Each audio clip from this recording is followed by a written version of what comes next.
Hello, everyone. My name is Paula Lacobara, and I am Rob Tatro. and you're my husband, Yes, and you are my wife. right? So we first of all we wanted to wish you a beautiful Valentine's Day, and we also wanted to share a little bit about our story because this is a pretty significant time for us. Yes, we actually got married on Valentine's Day 4 years ago. Here at the courthouse in New York City. Yes, and we met in February.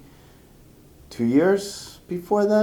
Prior Yes. to that? Yes. Yeah, we never know. We met at nutrition school on a cold February day. Yeah, it was the second day. They did this live events, and we met, and I was carrying my ginger tea. Yes. And it was freezing. Freezing out. We were all bundled up. We were waiting to go in. Zero. It was early morning. We were waiting to get in. We were waiting in line to get into the class. Right. And Yeah. I'm going to share the story because Go I think ahead. it's fun. So I was, so this guy recognized me in the subway because I had my bag that had the name of the school. So he started chatting and he wouldn't stop chatting.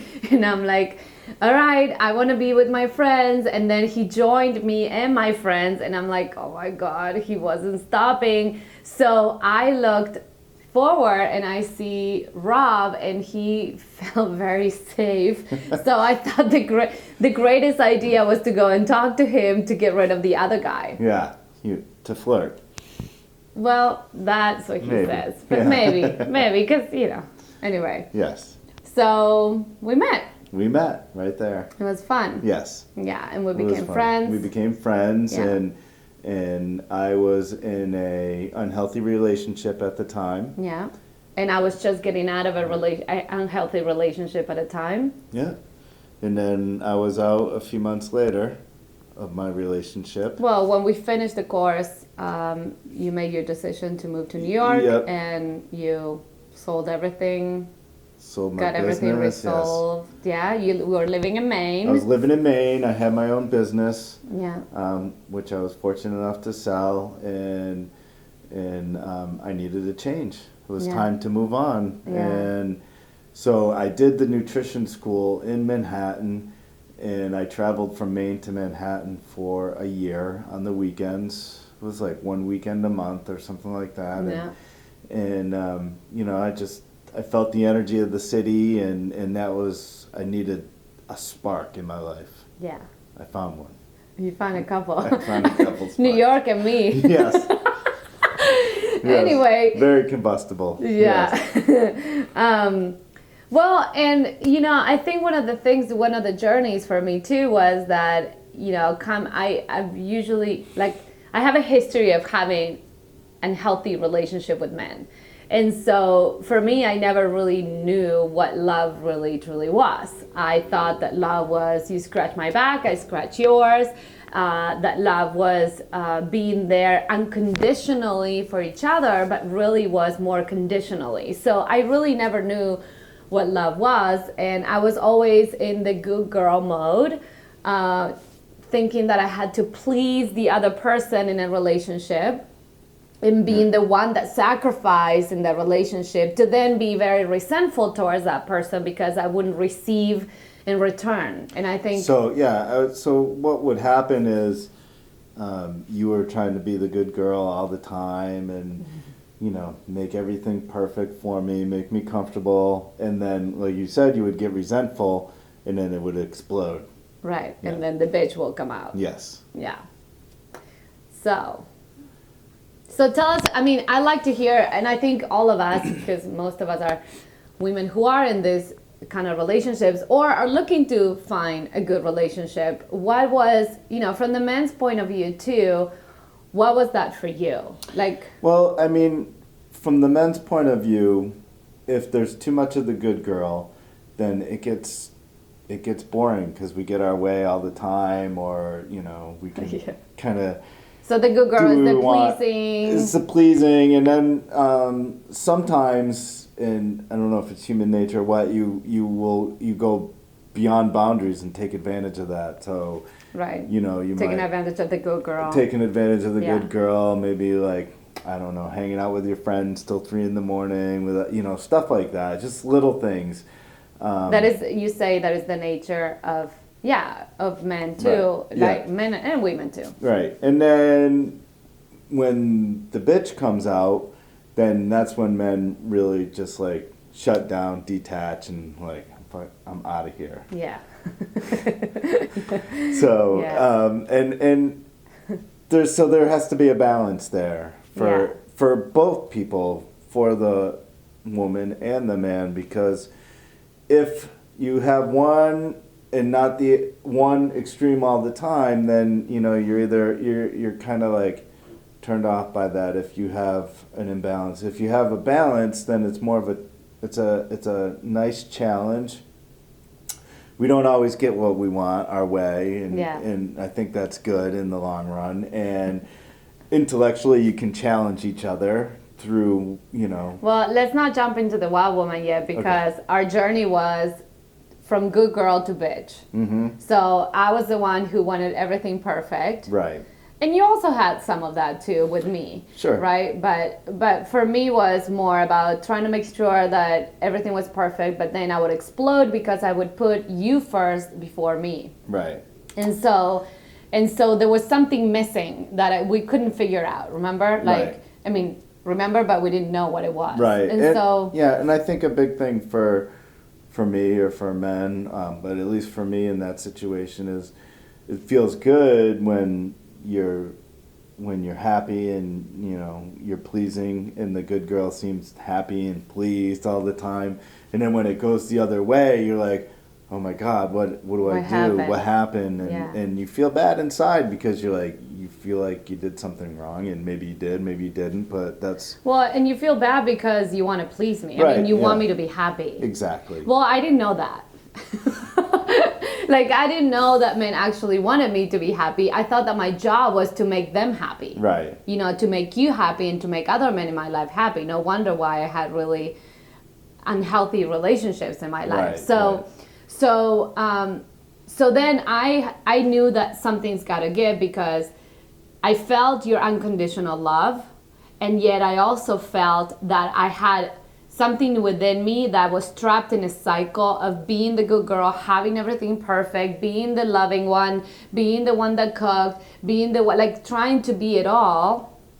But I wasn't really honoring myself. I wasn't honoring my desires. I wasn't honoring what I wanted, who I chose to be, Right. because I thought that you expected of me. So I was in this doing and taking energy without even realizing it. And that has been my journey. So even 4 years ago, 5 years ago, because we started dating 5 years ago, right? Mm-hmm. And so Maybe then 6. no, we met 6 years ago. Okay. Yeah. Yeah. Anyway, it's confusing. It's like time is complicated. time is flew by. irrelevant. Yes. Time is irrelevant at this point. But so my journey as a woman was that I needed to bring out my wild woman. No wonder why I'm wearing this. So my wild woman is the one that brought balance into our relationship as well, not only within myself but also in our relationship. So tell us about the wild woman. Well, your experience of the wild woman. I just want to say as a caveat, we were both working on ourselves as well. Yeah. So the personal journey. So we made a commitment. We made a commitment to ourselves because, and not at first, but we had the commitment to ourselves, but then we realized that it was, we had to bring our own happiness to ourselves. Right. And not look at each other for that. But with the experience with the wild woman, after you get by the bitch, which would be the shadow the side shadow of the side wild of the woman. wild woman, the wild woman who's had enough, basically. Yeah. So, is the adventure of the wild woman, the challenge, like I said, the intellectual challenge where we can sit down and have a conversation and challenge each other intellectually and talk And men about things. appreciate that, Yeah, right? of course Like- we appreciate and women that. too. And We like women the challenge. When Yeah.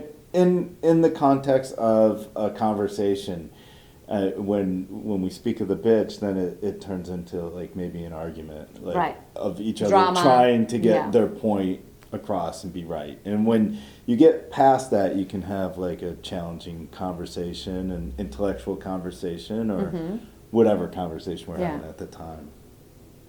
So, Cool. yeah. So what else? What else? Like what else? And what? So what happens when?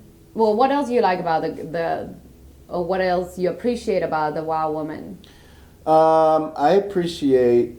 And you can speak. I know what he's thinking. And the wild woman, the bedroom wild woman. Yeah, the bedroom well, I wild woman. appreciate her for sure. Yes.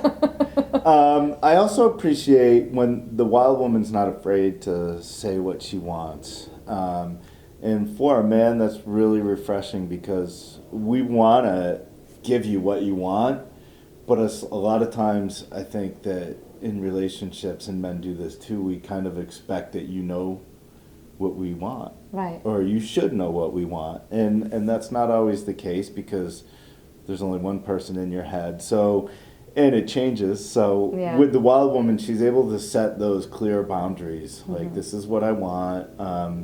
This is what I expect. And it's really nice because then as a man, okay, and men are like, we're tunnel vision. So we can be like, oh, that's what you want. Boom, I can do that.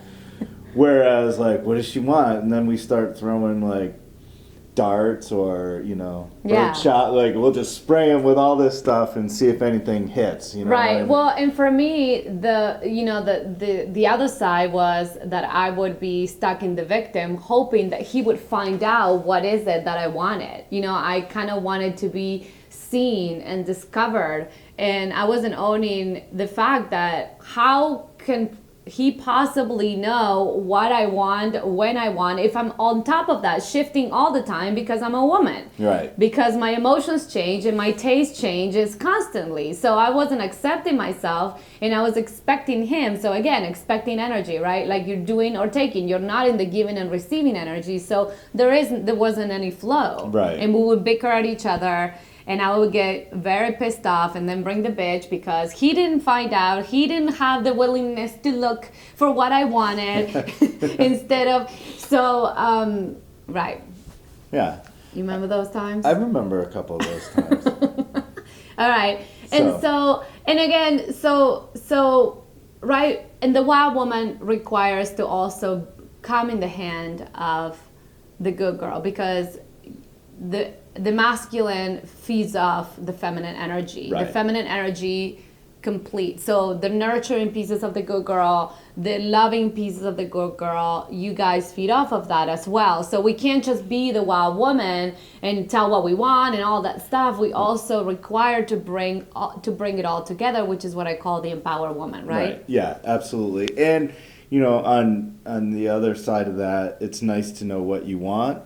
It's also like when you get there and the man feels more comfortable, then he's able to then surprise you, which the good girl likes, the surprise and the fairy tale and like, oh, I wasn't expecting that. So some of it is you don't want to have to tell your man all the time what it is, but there has to be that balance. Right. And then you guys will catch up. Right, because if you're the good girl and you're always like, oh, he needs to surprise me, you're going to be disappointed at some point. We're going to disappoint you. It just is what it is. Yeah. There's no way. And so then, we tend to shut down. We're like, well, I don't know what you want. I can't get it right, So there's that whole cycle that happens at that point. Yeah, yeah. So, ladies, this was part of it. I mean, now, this man just arrived from driving cross country. Yeah. And I'm so very grateful because a month ago I said, hey, I think we need to go back to New York. And I was totally following my truth and my instincts. And this is what happens in a relationship, like you knew. Yeah, I knew. I mean, we were in a good situation in LA, and of course the weather's always nice. And that you're gonna miss a little bit. I'll miss the weather, but it was like, we needed that spark, I think, and New York provided that for us. Plus, it was where we met, so it's a special place. Yeah, it's a special place for us. And what I want to say is that when you find those agreements in your relationship or in a future relationship, knowing now what what you require. You're required to bring the good girl. You're required to bring the wild woman, and you need to be really mindful to paying attention to those pieces and not to the shadow pieces, the victim of the bitch. Then you can have there's a synergy and a synchronicity that happens in your relationship where there is trust, and where you when I said something, it's not because I'm trying to be a brat or let's move back to New York. Like, I'm not trying to be that. Right. There is a deeper sense as the wild woman, especially when we do the work of the wild woman. You connect with your deepest instincts, and you are so in tune and so self-honoring that you can feel it, right? Like, you told me that many times. Yes, and I think one distinction, or a major distinction for me, is when that balance is there, it pulls away the feeling that you're being criticized. So sometimes I think if you disagree with something I did, and men will take it as a criticism, like, I she's criticizing me, or I didn't do it right, or but now it allows, with the boundaries and knowing it allows me to be like, well, that's the way it was done, or that was the decision I made at the time, whether it was right or wrong, and I'm not feeling like criticized. I'm not feeling like you're out, or angry at me or whatever. So with the bitch, you were feeling criticized. With the bitch, it was different because it was, how would I say, she wasn't happy, right? And it was she obvious. was resentful, and she was angry, right. And she was, and there wasn't the letting it go, right? And with the wild woman, says her mind, like, I'm not happy with this, or this, I would have done this differently. And then that's it. Well, she expresses herself in a way that's self-honoring, so it's not attacking or making others wrong. Right. She just knows how to express herself and her anger or her disappointment, but taking full responsibility. She's bold, she's unapologetic, right? Yes. She knows what she wants, and she goes for it, and she's daring. Right. So those are the pieces that I mostly feel that's what made our relationship come together as one. Yes. Even, before when we met in the beginning stages, we were all loving and all that, but then we went after, the fun part is over, the honeymoon is over, yeah. Then we went into the learning, and one of the big pieces that affected most our relationships is when I started to work on my wild woman. Right. And bring her out.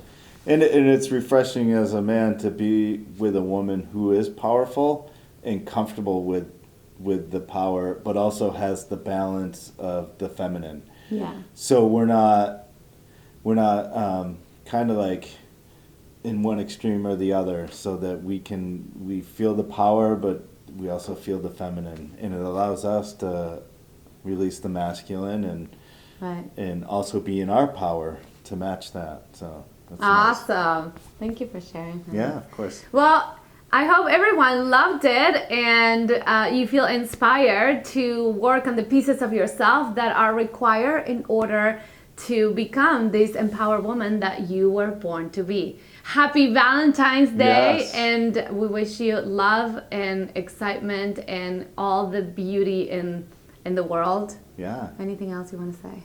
No. Live with passion. Live with passion. Yes. Bye, ladies.